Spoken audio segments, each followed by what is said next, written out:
त्या लाल मातीच्या कुस्तीला संस्कार आणि संस्कृतीला लात घालना तेही पंचाला अशोभनीय है। लोग भी कहते हैं कि ये जरा थोड़ा सा राग एवढा बरा नाही, तर मागण्याची ही पद्धत नाही लात घालून मागायची। हे कसं शक्य आहे का तुम्हाला? तुम्ही कोणा दारात गेला न्याय मागायला लात घालून कसं न्याय मिळणार तुम्हाला? शिवराज राक्षे आणि पृथ्वीराज मोहोळ यांच्यात नुकतीच कुस्ती पार पडली। ही कुस्ती आता सबंध महाराष्ट्रावर व्हायरल होते वेगवेगळ्या कारणाने। काय सांगाल, ही कुस्ती पार पडली ती पूर्ण बघितली आपण आणि त्याचा निकालही आहे। वादग्रस्त ठरण्याची नेमकी कारणं काय आहेत आणि नेमकी कुस्तीचा निकाल काय असायला पाहिजे होता, काय सांगाल? हा कुस्ती वादग्रस्त का ठरली तर पैलवानने जे लात घातला त्याच्याबद्दल वाद फार मोठा झाला। निकाल हा 2 नंबरचा भाग आहे। 1 नंबरचा भाग एक पैलवानचं वर्तन कसा असावा। या शाहू महाराजच्या नगरीला किंवा आमच्या या लाल मातीच्या कुस्तीला संस्कार आणि संस्कृतीला लात घालणं तेही पंचाला अशोभनीय आहे। असं कधी घडलेलं नाही आहे आणि तो वर्तन हे चूक आहे।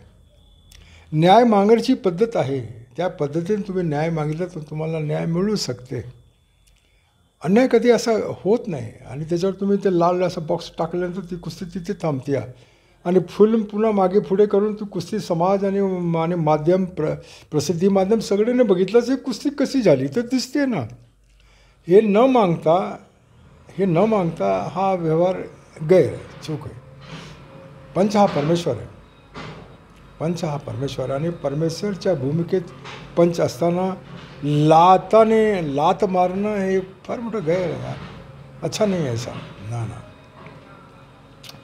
आम्ही कधी ऐकलो नाही, आमच्या कधी बघण्यात नाही, आमचे कधी ऐकण्यात नाही की एखादा मोठ्या पैलवानने लात घातला पंचाला। पंच हा परमेश्वर है, परमेश्वर को लात मारना ये बहुत बड़ा गुनाह है, ऐसा कभी नहीं हुआ है। आमच्या ऐकण्यात नाही, ही पहिलीच घटना असेल, असं घडायला नको होता बस। दुसऱ्या बाजूला कुस्तीच्या निकालाबद्दल काय सांगाल? निकाल दिलेला आहे तो योग्य आहे का किंवा यापेक्षा काय वेगळा असायला पाहिजे होता? नाही, काय असेल ते वेगळा असू शकतो ह्यात नाही तर तो फिल्म दाखवायला पाहिजे होतं। त्यांनी मागितलं असतं तर तुम्हाला दाखवला गेला असता। तुम्हाला निकाल मान्य नाही आहे। तुमच्या बाजूचे असणारे जे तुमचे वस्ताद आहे, तुमचे तालमीचे जे मित्र मंडळी त्यांना हे निकाल मान्य नाही तर ते पुन्हा ते दाखवता आला असता। पण ही पद्धत करणं चूक आहे, असं करायला नको होतं। नेमका कसं आहे की निकाल घडला, आम्ही टी व्हीवर बघत होतो। टी व्हीची बघणं आणि प्रत्यक्ष ते कुस्ती घडत असताना तिची काय आहे पोजीशन, तफावत है पोजीशन में। हमारी समस्या तफावत है। हम क्या देखे हैं लेकिन वहाँ जो हो रहा है आँखों के सामने जो हो रहा है टीवी में हम देख रहे हैं, ये माध्यम में जैसा घुमाया वैसा हम देख रहे हैं। लेकिन वहाँ जो प्रत्यक्ष लोग जो देख रहे हैं, लोग भी कहते हैं कि ये जरा थोड़ा सा राग एवढा बरा नाही, हे वागणं तुमचं बरं नाही असं लोक बोल रहे हैं ना। की असं कधी पैलवान कधी कोणाला वागला नाही, असं कधी कोणी लात घातला नाही, कोणी मारला नाही। अरे सीवीसुद्धा दिले गेलेलं नाही आहे, सीवीसुद्धा माफ नाही आहे बरं का पंचांना।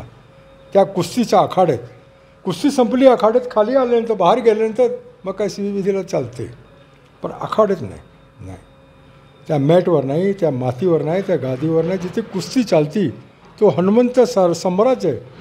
जहाँ हनुमंत बैठे हैं तिथे हा न्याय अन्याय पंचाकडनं तुम्ही मागा। पण मागण्याची ही पद्धत नाही लात घालून मागायची। हे कसं शक्य आहे का तुम्हाला?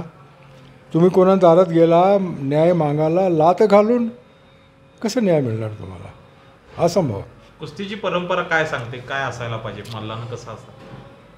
कोल्हापुरची परंपरा है, हमारी कोल्हापुर की संस्कृति शाहू महाराज की नगरी में वर्तन पहलवानचं अगदी सज्जन बरं का, सज्जन पहलवान नम्रतेने। मोठे पहलवान असं साधिक पहलवान रस्त्याला चालत असताना खाली बघूनच चालायचं। 4-4, 5-5 वेळा नमाज वाचायचं असताना जाताना असं खाली बघूनच जायचं। त्यांचं वर्तन विविध साधिक पहलवान कसे चालते ते मारुती माने, आंदोलकर, खचनाले ह्या कोल्हापूर चालताना खाली बघून चालत होते आणि ते खाली बघून चालत होते। त्यांच्या बघून आम्हाला सुद्धा ऐसा वागण्याची इच्छा झाली कि भैया नीचे देख के चलो। जब हम ज़मीन को देखते हैं तो आसमान से तो बहुत दूर है, हम नीचे देख रहे हैं, आसमान को क्यों हम देखेंगे भैया? हम ज़मीन के धरती पर हैं, धरती पर रह के धरती की सोच है। हमारी शाहू महाराज की नगरी में ये अपराध है की पंच को मारना। पंच हा परमेश्वर आहे, परमेश्वराला लात घालायच्या नसते। अशाच नवनवीन अपडेट्ससाठी डिजिटल कोल्हापूर चॅनेलला सबस्क्राईब करायला विसरू नका. आमच्या फेसबुक, इन्स्टालाही नक्की फॉलो करा.